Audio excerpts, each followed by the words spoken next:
नमस्कार दोस्तों, स्वागत है आप लोगों का आपके अपने सबसे प्रिय चैनल स्माइल टिप्स में। नवरात्रि में खाना है आपको 3 चीज़। हे अम्बे रानी, जो हमारी वीडियो देख रहे हैं उनके घर पे सदैव अपना स्थान बनाए रखना, उनकी झोली खुशियों से भर देना। जब माता रानी की कृपा बरसेगी तो अपने आप धन की वर्षा होगी। तो बोलिए जय माता दी। दोस्तों 2024 में इस बार माँ दुर्गा चैत्र नवरात्रि में घोड़े पर सवार होकर आ रही हैं। यानी जब माता रानी घोड़े पर सवार होकर आती हैं तो इसे अच्छा नहीं माना जाता। ज्योतिष शास्त्र के अनुसार देवी जब घोड़े पर सवार होकर आती हैं तो समाज और राजनीति में बड़ी उथल पुथल होती है। मान्यताओं के अनुसार अगर चैत्र नवरात्रि पर यदि माता दुर्गा घोड़े पर नहीं बल्कि हाथी पर सवार होकर आती हैं तो ये शुभ और कल्याणकारी माना जाता है। जीवन सुखमय होता है, भक्ति का भरपूर लाभ भक्तजनों को मिलता है, दिल में सुकून और लाभ होता है, माँ वैष्णो का भरपूर आशीर्वाद होता है। दोस्तों इस बार नवरात्रि पूरे 9 दिनों तक चलेगी, यानी कि 9 दिनों तक नवरात्रि का पर्व मनाया जाएगा। न एक भी दिन कम न एक भी दिन ज़्यादा, पूरे 9 दिनों तक चलेगी। माता वैष्णो की पूजा, माँ शेरों वाली की विशेष रूप से पूजा आराधना की जाएगी। चैत्र नवरात्रि का पहला व्रत 9 अप्रैल को रखा जाएगा और अंतिम व्रत 17 अप्रैल को रखा जाएगा।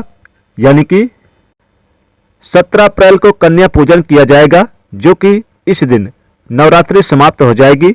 आपको बता दें कि 9 अप्रैल को घट स्थापना का शुभ मुहूर्त सुबह 6:03 से सुबह 10:14 तक रहेगा। दोस्तों चलिए अब बात करते हैं, अब जान लेते हैं नवरात्रि में कौन कौन सी सब्जियां नहीं खाना चाहिए और कौन कौन सी सब्जी खाना चाहिए, कौन सा फल खाने से व्रत टूट जाता है। आइए जानते हैं नवरात्रि में क्या खाएं और क्या ना खाएं और क्या पीना चाहिए, कौन सा फल खाना विशेष और शुभकारी माना जाता है। आज हम आपको विस्तार से बताएंगे, लेकिन आगे बढ़ने से पहले कमेंट बॉक्स में अपनी राशि जरूर डाल दीजिएगा। यदि हमारे पास आपकी राशि के अनुसार कोई उपाय होगा तो वह आकर हम आपके कमेंट में रिप्लाई में बता देंगे, ताकि आपको राशि के अनुसार फल प्राप्त हो। राशि के अनुसार किया गया कार्य बहुत ही शुभ माना जाता है। मैया वैष्णो रानी बहुत प्रसन्न होती हैं। कमेंट में लिखें माता रानी आपका स्वागत है हमारे घर में, जय माता रानी। एक लाइक जरूर करें। वैष्णो रानी के लिए एक लाइक तो बनता है। दोस्तों शास्त्रों के अनुसार बताए गए व्रत चाहे किसी भी प्रकार के क्यों ना हो, उनसे जुड़े पालनों का नियम करना अति आवश्यक माना जाता है, क्योंकि जो मन के मुताबिक किया जाए वह संघर्ष नहीं कहलाता। कहा जाता है कि मनोकामना को पूर्ण करने के लिए थोड़ा सा संघर्ष यानी कि तपस्या तो करनी ही पड़ती है। इसीलिए ऐसी मान्यता है कि व्रत को पूर्ण विधि विधान से किया जाना चाहिए, तब आपको व्रत का पूर्ण लाभ प्राप्त होता है। अति उत्तम और शीघ्रदायक वरदान प्राप्त होता है। आपकी सभी मनोकामना शीघ्र ही मैया रानी पूर्ण करती हैं। ऐसे व्यक्ति को मरने के बाद माता रानी के चरणों में स्थान मिलता है। वह सदैव ही माँ की सेवा करता है। ऐसा भक्त स्वर्ग लोक में जाता है। इसलिए हर शास्त्र यही कहता है कि सच्चे दिल से अगर आपके मन में ईश्वर के प्रति श्रद्धा हो तो बिन पूजा पाठ के ही सारा फल मिल जाता है। और अगर मन में ईश्वर के प्रति शंका हो तो उस मनुष्य को कई जन्मों तक सुख नहीं मिलता, वह नरक में ही भटकता रहता है। भगवत गीता में भगवान श्री कृष्ण ने स्वयं कहा था कि जो मनुष्य सच्चे हृदय से ईश्वर को पुकारता है तो उसका नाता उस शक्ति से जुड़ जाता है जिसे आपने सच्चे हृदय से पुकारा था। इसलिए भगवान श्री कृष्ण कहते हैं कि सच्चे हृदय से ही ईश्वर को पुकारे तो वह आपकी हर मनोकामना को पूर्ण करते हैं। दोस्तों कई लोग ऐसे हैं जो भगवान के सामने घंटों पूजा पाठ करते हैं तथा रोते हैं, फिर भी भगवान उनकी कभी नहीं सुनता। दरअसल जब आप सच्चे मन से ईश्वर को पुकारते ही नहीं हैं तो भला वो आपकी पुकार कैसे सुनेंगे। दोस्तों ये तो थी वो बातें जो भक्त और भगवान के बीच की है। अब जान लेते हैं नवरात्रि के दौरान क्या नहीं खाना चाहिए और क्या नहीं पीना चाहिए, कौन सा फल खाने से व्रत संपूर्ण और सफल हो जाता है। दोस्तों हमारे चैनल को सब्सक्राइब जरूर करें और इस बेल आइकन को दबाना ना भूलें। तो आइए शुरू करते हैं। दोस्तों चाहे मर जाना भूलकर भी नवरात्रि के दिनों में यानी कि पानी पूरी कभी मत खाना, क्योंकि इस दिन कभी कभी बीच में शुक्रवार पड़ जाता है और शुक्रवार को माँ संतोषी का बार कहा जाता है। माता संतोषी खट्टी चीज को खाने वाले व्यक्ति से हमेशा क्रोधित रहती हैं, नाराज रहती हैं, क्योंकि नवरात्रि में माता संतोषी जागृत अवस्था में होती हैं। माता संतोषी की शक्ति नवरात्र में कई करोड़ गुना बढ़ जाती है। नवरात्रों में जब शुक्रवार पड़ जाए तो आप इमली नहीं खाना चाहिए, यानी कि माता संतोषी रुष्ट हो जाती हैं। आपको खट्टी चीजें नहीं खाना चाहिए, आपको दंड देती हैं। नींबू नहीं खाना चाहिए। वैसे तो नवरात्रि के व्रत में नींबू खा लेना चाहिए, पर अगर शुक्रवार हो तो माता संतोषी के क्रोध से बचने के लिए नींबू नहीं खाना चाहिए। इस दिन नींबू का त्याग करना चाहिए। दोस्तों, पानी पूरी क्यों नहीं खाना चाहिए? क्योंकि इसमें लहसुन प्याज होता है और खाना यानी कि जो होता है वो तामसिक होता है, तो नहीं खाया जाता। जो व्रत होते हैं, व्रत भंग भी हो सकता है, तो पाप लगता है।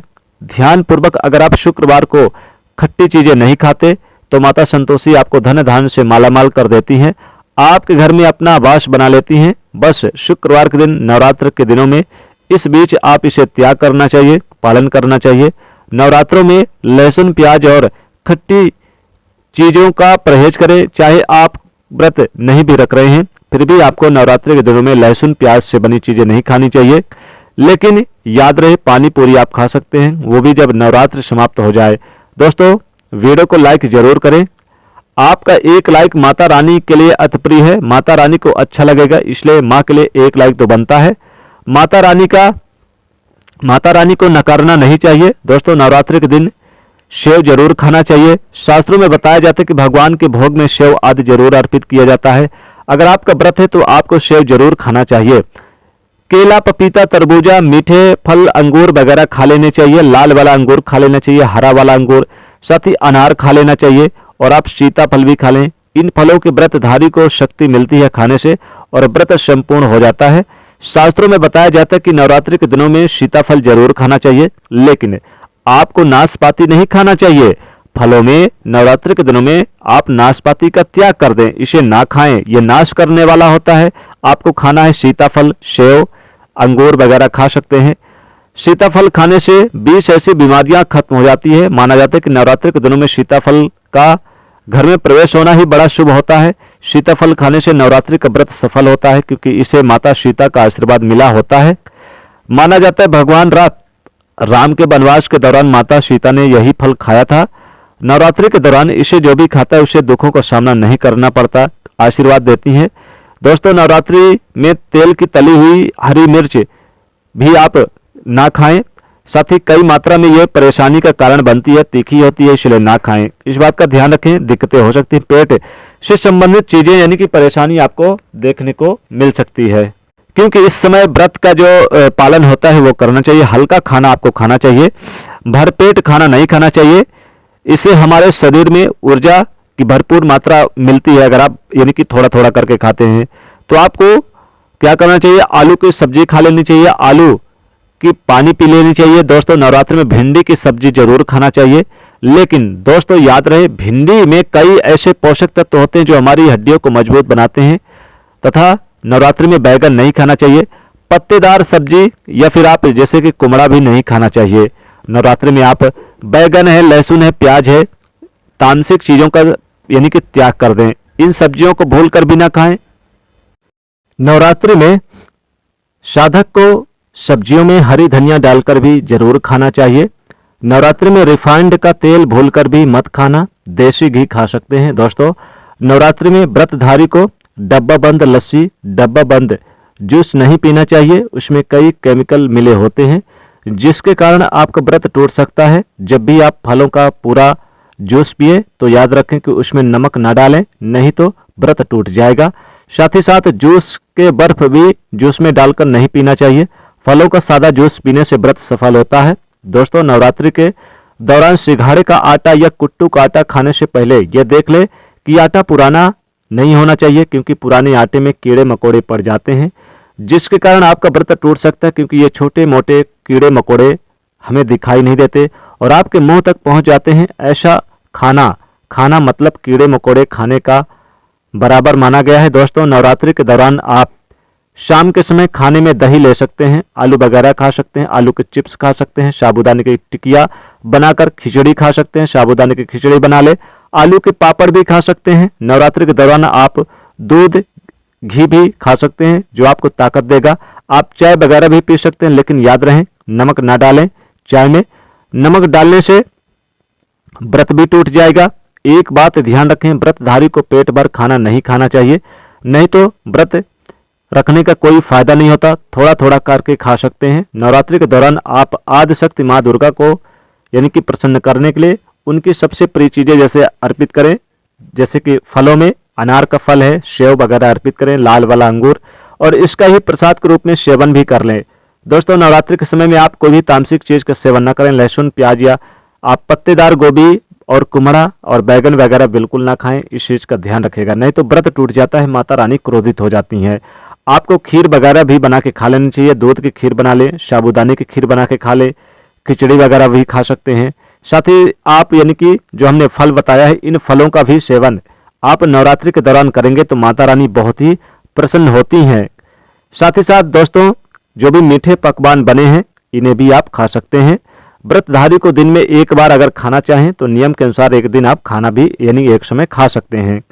दोस्तों, ये जो नवरात्रि का पर्व है माँ दुर्गा को समर्पित होता है। माँ दुर्गा इसमें प्रसन्न मुद्रा में रहती हैं। नवरात्रि के दौरान माता रानी को कुछ अलग अलग स्वरूप के हिसाब से अलग अलग पूजन किए जाते हैं और अलग अलग वस्तुएं उन्हें अर्पित किए जाते हैं। और इस दिन भूल कर भी उन्हें यानी कि टूटी फूटी हुई चीजें आप अर्पित ना करें। नारियल वगैरह अच्छे से देख लें, मुरझाया हुआ फूल भी आप अर्पित ना करें, और साफ सफाई का विशेष ध्यान रखिएगा। और साथ ही साथ एक बात का विशेष ध्यान रखिएगा, नवरात्रि के समय आप छुआछूत बिल्कुल ना करें। दीपक जलाते समय विशेष सावधानी रखें कि दीपक बुझने ना पाए। माता रानी बहुत क्रोधित होती हैं। जो फूल चढ़ाएंगे बिल्कुल खिला हुआ होना चाहिए, और माता रानी को जो श्रृंगार चढ़ाएंगे बिल्कुल सही होना चाहिए, चटका टूटा फूटा नहीं होना चाहिए। साथ ही माता रानी को आप यानी कि उनकी सबसे प्रिय वस्तुएं भी जरूर अर्पित करें। तो दोस्तों, नवरात्रि में क्या खाना चाहिए क्या नहीं खाना चाहिए, हमने सारी जानकारी आज के इस वीडियो में बता दिया है। और कौन सी वो 2 सब्जी आपको नहीं खाना है भूलकर, नहीं तो माता क्रोधित हो जाती हैं, ये भी बताया है। तो दोस्तों, वीडियो कैसी लगी जरूर बता दीजिएगा कमेंट में, और इस वीडियो को अपने दोस्तों तक जरूर पहुंचा दीजिएगा। लाइक तो बिल्कुल इस वीडियो को एक कर ही दीजिएगा, और चैनल को सब्सक्राइब कर लीजिएगा। कमेंट में लिखेगा जय माता रानी, आपका स्वागत है हमारे घर में।